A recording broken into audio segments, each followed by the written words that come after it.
नमस्कार, मैं हूं आकर्षण उपल और इस समय आप ये सीधी तस्वीरें देख रहे हैं IBN 24 पर। कहते हैं कि 100 दिन चोर के एक दिन साध का।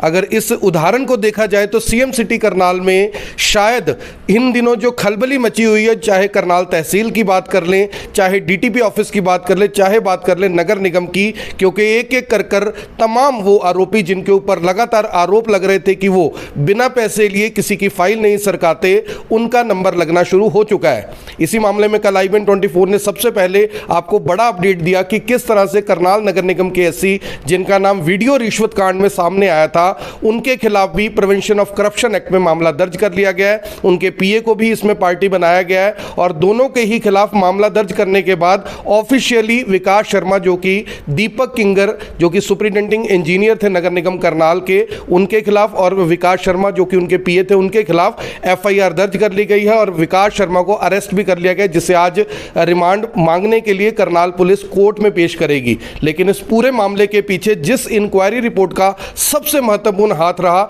या यूं कहें कि जिन्होंने बिना किसी डर के और बिना किसी लालच के पूरे तरह से निष्पक्ष जांच की, इसी जांच को करने वाले करनाल के एक वरिष्ठ अधिकारी, वरिष्ठ HCS अधिकारी योगेश कुमार जी हमारे साथ है, जिनकी इंक्वायरी के ऊपर ये FIR दर्ज हुई है। लगातार लोग कह रहे थे कि इस मामले में कुछ नहीं होगा, SC किंगर साफ साफ बच जाएंगे, लेकिन उनकी जांच रिपोर्ट के बाद पुलिस को मामला दर्ज करना पड़ा। प्रिवेंशन ऑफ करप्शन एक्ट में मामला दर्ज हुआ है। क्या कुछ जांच में सामने आया, वीडियोस के अंदर क्या क्या था, कौन कौन इसमें गवाह थे, किन लोगों ने क्या बयान दिए, वो सारी बात करने के लिए हमारे से योगेश जी हैं। सर, सबसे पहले तो करनाल की जनता की ओर से आपको बधाई कि आपने इतने बड़े मामले में एक निष्पक्ष कार्रवाई की, और जिसकी उम्मीद थी वैसा ही हुआ। एक FIR दर्ज हुई है करनाल में, आपको पता होगा, और आपकी जांच रिपोर्ट को उसमें आधार बनाया गया। सबसे पहले जानना चाहेंगे सर, शिकायत किसकी ओर से आई थी, क्या शिकायत थी, और शिकायत के बाद जो आपने जांच की उसमें क्या क्या था?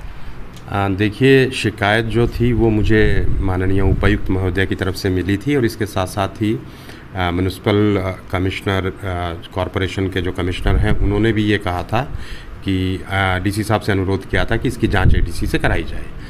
तो ये शिकायत मिलने के बाद जो है, उसके साथ ही मुझे इस शिकायत के साथ ही कुछ वीडियो फुटेजेस थी, उसकी एक पेन ड्राइव थी, वो भी दी गई थी जी। इसके बाद मैंने जितने भी संबंधित लोग थे, जो कि करीबन 32 के आसपास वीडियोस थे, और 9 से लेके 12 मिनट की ड्यूरेशन के ये वीडियोस थे, इन सब में जो है कुछ ना कुछ मॉनेटरी ट्रांजैक्शन कहीं ना कहीं दिख रही थी जी। हालांकि जितने भी लोग जिनको समन किया गया, इंक्लूडिंग मिस्टर दीपक किंगर और विकास शर्मा, इसके अलावा कुछ प्राइवेट कॉन्ट्रैक्टर्स भी थे, इसके अलावा कुछ JEs भी थे, सबसे रिप्लाई लिया गया। सबने अपने रिप्लाई में मोरलेस ये माना कि ये हमारी प्राइवेट ट्रांजैक्शन थी जी। कि जैसे मैंने इससे पैसे लेने थे, मैंने इसको पैसे दे दिए, मैंने इसको पैसे उधार दिए थे, वापस ले रहा था। बट अपरेंटली वीडियो में मॉनेटरी ट्रांजैक्शन दिख रही थी जी। और जो इसमें सबसे बड़ा आधार था मेरी इंक्वायरी का, वो ये था कि ये सारा कुछ जो सीन था, सारा जिसको ड्रामा कहें, वो एक ही व्यक्ति के ऑफिस में हो रहा था, वो थे दीपक किंगर जी। इसके अलावा और कहीं का सीन नहीं है। पूरे 32 के 32 वीडियो उनके ऑफिस से संबंधित थे, और उनके ऑफिस में ही एक पब्लिक ऑफिस में, अगर मैं ये कहूँ कि प्राइवेट ट्रांजैक्शन आप कर सकते हैं, मैं मेरे PA को 500 रुपये दे सकता हूँ, वो मेरे से 500 रुपये ले सकता है, मेरा बिजली का बिल हो सकता है, मैंने ये कहा हो कि 1000 रुपये का बिजली का बिल भराओ मेरा जाके, हो सकता है प्राइवेट ट्रांजैक्शन दे दिए और भरवा दिया, बिल दे दिए, भरवा दिया, ये खूब चलता है ऑफिस में। लेकिन आप अगर 70 80 हज़ार रुपये डेली की ट्रांजैक्शन, मॉनेटरी ट्रांजैक्शन, और उसके जस्टिफिकेशन दो, तो वो जस्टिफिकेशन समझ से बाहर है। खासकर तब जब कॉन्ट्रैक्टर जिनको काम मिल रहा है वो लोग, यस कॉन्ट्रैक्टर जेई आके आपको पैसे दे रहे हैं। और एक तरीका जो बड़ा कॉमन नज़र आया वीडियो में मुझे, कि जो PA था विकास शर्मा, वो पहले फाइल्स देखता था, एक फाइल देखता था, उसमें कुछ कैलकुलेशन करता था अपने मोबाइल। सवाल हमने भी सर अपनी खबरों में उठाए थे जी। कैलकुलेशन करता था, उसके बाद अगली फाइल देखता था, कैलकुलेशन करता था, उसके बाद जेब से पैसे निकालता था, उसमें से अपना हिस्सा अपने पास रखता था, और बाकी सुपरिटेंडिंग इंजीनियर साहब को देता था जी। मेरा कहने का मतलब ये है कि मेरे पास, मैं ये मानता हूँ कि मेरे पास इन वीडियोस की कोई ऑथेंटिसिटी नहीं है, कोई फॉरेंसिक लैब से जांच नहीं हुई है इन वीडियोस की, लेकिन अपरेंटली जो नज़र आ रहा है, मेरी इंक्वायरी में सबसे पहला जंक्शन ये है कि मैं ये मान के चल रहा हूँ कि ये वीडियोस जो हैं वो सही हैं। प्राइमा फेसी आपको ठीक लगता है? यस, क्योंकि पैसों का लेन देन तो हो ही रहा है। सो मेरा जो आधार है वो ये है कि सबसे बड़ा जो कल्प्रिट है इसमें, सबसे बड़ा जो गुनाहगार है वो दीपक किंगर और विकास शर्मा है। वो दफ्तर में बैठते थे, बाहर के लोग आके उनसे ट्रांजैक्शन करते थे, वो आपस में ट्रांजैक्शन करते थे। एक पब्लिक ऑफिस में 32 वीडियोस के अंदर आप 70-80 हज़ार के आसपास की डेली ट्रांजैक्शन कर रहे हो, एक महीने तक कर रहे हो लगातार।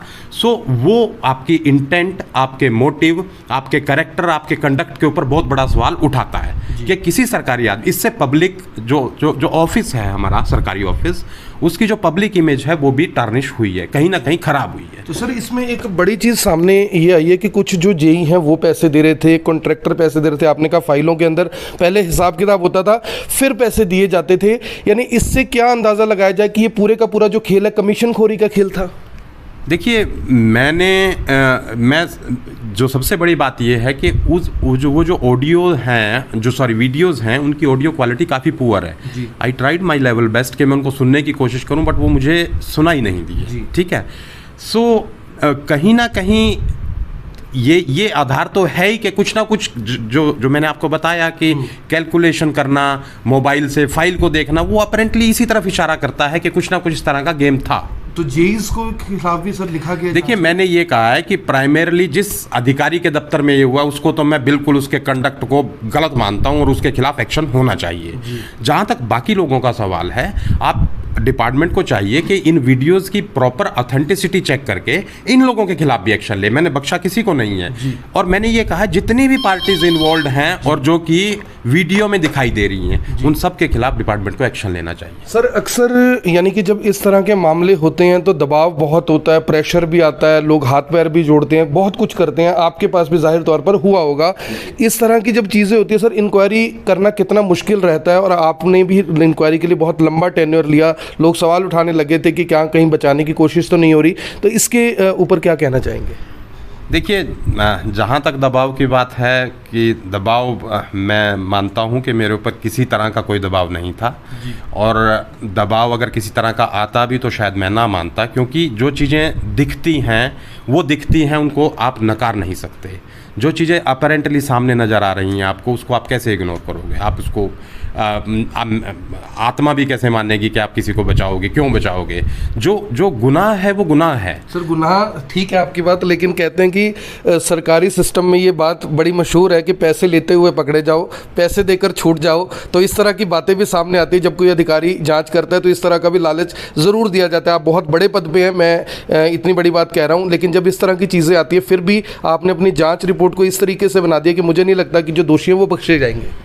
देखिए, मैं उम्मीद करता हूं कि मेरी जो जांच रिपोर्ट है उसके आधार पे ही उनको एफआईआर दर्ज हुई है, कोर्ट में मामला जाएगा, मेरी इंक्वायरी आधार बनेगी। एक आरोपी अरेस्ट भी हुआ सर उसमें। अच्छा, तो मेरी इंक्वायरी रिपोर्ट ही आधार बना के एफआईआर हुई है। मैं उम्मीद करता हूं कि जो गलत जिसने किया है उसके साथ जो कानून सजा देगा उसको, वो पक्का मुझे कानून पे यकीन है कि ये लॉजिकल एंड पे जाएगी बात। सर एक डिस्ट्रिक्ट विजिलेंस कमेटी है, आप उसके चेयरमैन हैं और भी उसमें मेंबर हैं। अब करनाल में जो भ्रष्टाचार के इस तरह के मामले बहुत ज़्यादा यानी कि आ रहे हैं, आपको कोई कैसे शिकायत दे सकता है, किन किन मामलों में शिकायत दे सकता है, कैसे उसकी जाँच होगी? क्योंकि विजिलेंस एक अलग डिपार्टमेंट है, लेकिन डिस्ट्रिक्ट विजिलेंस कमेटी के चेयरमैन आप हैं, जो पीछे मुख्यमंत्री जी ने हमारे ही सवाल पर बताया था कि आपको उसका चेयरमैन बनाया गया है। उसमें बताएं सर कि जो आम लोग हैं वो आपसे कैसे मिल सकते हैं, क्या समय है आपके यहाँ पर मिलने का, क्या शिकायत दे सकते हैं और जांच कैसे होगी उसकी? जी देखिए, डिस्ट्रिक्ट विजिलेंस कमेटी जो बनाई गई है, जिसका चेयरपर्सन जो है वो एडिशनल डिप्टी कमिश्नर को बनाया गया, इसके साथ साथ जो है उसमें डीएसपी रैंक के एक अधिकारी भी हैं और एक विजिलेंस इंस्पेक्टर भी हैं। सो हमारा काम ये है कि कोई भी व्यक्ति हमें करप्शन से रिलेटेड कहीं भी किसी भी काम में अगर उनको करप्शन नज़र आती है सरकारी काम में, चाहे कोई प्रोजेक्ट है, कोई गली का कार्य है, कोई सड़क का कार्य है, या कोई और किसी काम करने के एवज में कोई पैसे मांगता है, फाइल क्लियर करने के एवज में पैसे मांगता है, तो पूरे ज़िले में कोई भी व्यक्ति आके मुझे शिकायत दे सकता है, मेल कर सकते हैं जी। वो उस शिकायत के ऊपर फिर जो है डिस्ट्रिक्ट विजिलेंस कमेटी, हम ऑलमोस्ट 15 दिन में एक बार बैठते हैं, तो उस शिकायत जिस डिपार्टमेंट से वो संबंधित है उस डिपार्टमेंट के एचओडी को बुलाया जाता है।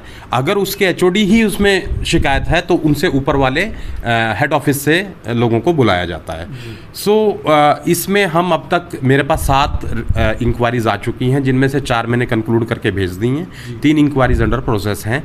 इसमें यह है कि कोई भी व्यक्ति कभी भी जब उसका दिल करे कि उसको लगता है कि किसी मामले में उससे पैसा लिया जा रहा है या उसे ये लगता है कि किसी काम की गुणवत्ता में कोई कमी है उसके घर के साथ, यस पब्लिक इंटरेस्ट में उसको लगता है कि कोई किसी काम की क्वालिटी में कुछ गड़बड़ हो रही है, तो उसकी भी शिकायत की जा सकती है उसकी। इसके अलावा अगर कमेटी चाहे तो वो सुओ मोटो एक्शन भी ले सकती है। ऑफिसेज को इंस्पेक्ट करना मेरी जिम्मेवारी है कि रूटीन में लोग एब्सेंट होते हैं सरकारी दफ्तरों से, उनकी अटेंडेंस चेक करना, इसके अलावा जो भी इंस्पेक्शन करना, प्रोजेक्ट्स की इंस्पेक्शन करना, ये सारा हम सुओ मोटो भी कर सकते हैं। तो सर इसमें एक और इम्पॉर्टेंट फैक्टर है सीएससीज का। सीएससीज में सर पीपीपी फ्री बनता है, परिवार पहचान पत्र फ्री बनता है, आधार कार्ड फ्री बनता है और बहुत सारी सेवाएं हैं जो फ्री हैं या बहुत नॉमिनल से उसके सरकार ने पैसे रखे। लेकिन सीएससी वाले सर गरीब आदमी को, आम आदमी को बहुत लूटते हैं। सीएससी वालों को कोई चेतावनी कोई देना चाहेंगे? और मैं चाहूँगा कि करनाल की जनता ये चाहती है कि एडीसी योगेश कुमार अब आ ही गए हैं करनाल में, जब आप एसडीएम थे तब भी चेकिंग करते थे। अगर इस तरह की 1-2 बार किसी गांव में, किसी आउटर एरिया में जांच हो जाएगी तो कम से कम थोड़ा खौफ रहेगा उनमें कि अब कम से कम करनाल के अधिकारी किसी को बख्शने वाले नहीं हैं। देखिए, ये मामला पहले भी मेरे संज्ञान में आया था और 1-2 सीएससी को हमने टर्मिनेट करने की रिकमेंडेशन भी की है। और सीएससी का जहाँ तक सवाल है, मैं आपके चैनल के माध्यम से भी ये कहना चाहूँगा कि सीएससी ऑपरेटर भी एक तरह से अपने आप को परमानेंट समझने लग गए हैं कि उनका ऑप्शन कोई विकल्प नहीं है, जबकि आजकल पढ़े लिखे लोगों की कमी नहीं है। इवन एक मीटिंग मैंने लास्ट वीक अटेंड की थी उमा शंकर सर की, उन्होंने भी यही कहा था अगर कोई काम नहीं करता तो उसको फायर करो और दूसरे को लो, विकल्प हैं हमारे पास। तो सीएससी वालों को भी मैं ये कहना चाहूँगा कि किसी भी तरह का भ्रष्टाचार वहाँ भी बर्दाश्त नहीं किया जाएगा, चाहे वो 10 रुपये का भी क्यों ना है। पब्लिक, सरकार ने सीएससी एक उद्देश्य से बनाई है, उसका एक मकसद है। अगर वो इस तरह से कार्य करेंगे तो they will definitely be taken to task. Thank you sir, thank you very much. और ये थे करनाल के एडीसी योगेश कुमार, कल से सोशल मीडिया पर छाए हुए हैं क्योंकि एक ऐसे व्यक्ति के खिलाफ एफआईआर दर्ज हुई है जिसको लेकर लोगों के अंदर ये भ्रांति बन रही थी, जिनमें मैं भी लगातार पोस्टिंग ये डालकर बात कह रहा था कि आखिर दीपक किंगर के खिलाफ कार्रवाई कब होगी। और अब जो मामला दर्ज हो गया है, अब जाहिर तौर पर दीपक किंगर की गिरफ्तारी भी जल्द होगी। करनाल के जो एसपी गंगाराम पुनिया, उन्होंने बताया कि जाँच बहुत तेज़ी से चल रही है और जल्द ही जो लोग भी इस पूरी ट्रांजैक्शन के अंदर, पूरे वीडियोज़ के अंदर दिखाई दे रहे हैं, सबको जांच में शामिल किया जाएगा और जरूरत होगी तो इन लोगों की गिरफ्तारी भी की जा सकती है। आप देख रहे हैं IBN24, मैं हूं आकर्षण उपल करनाल से, आप सभी के साथ लाइव। धन्यवाद। अब यहां तक आ ही गए हैं तो हमारे चैनल को सब्सक्राइब जरूर करें और नीचे दिए गए बेल आइकन को जरूर दबाएं ताकि हर खबर सबसे पहले पहुंचे आप तक।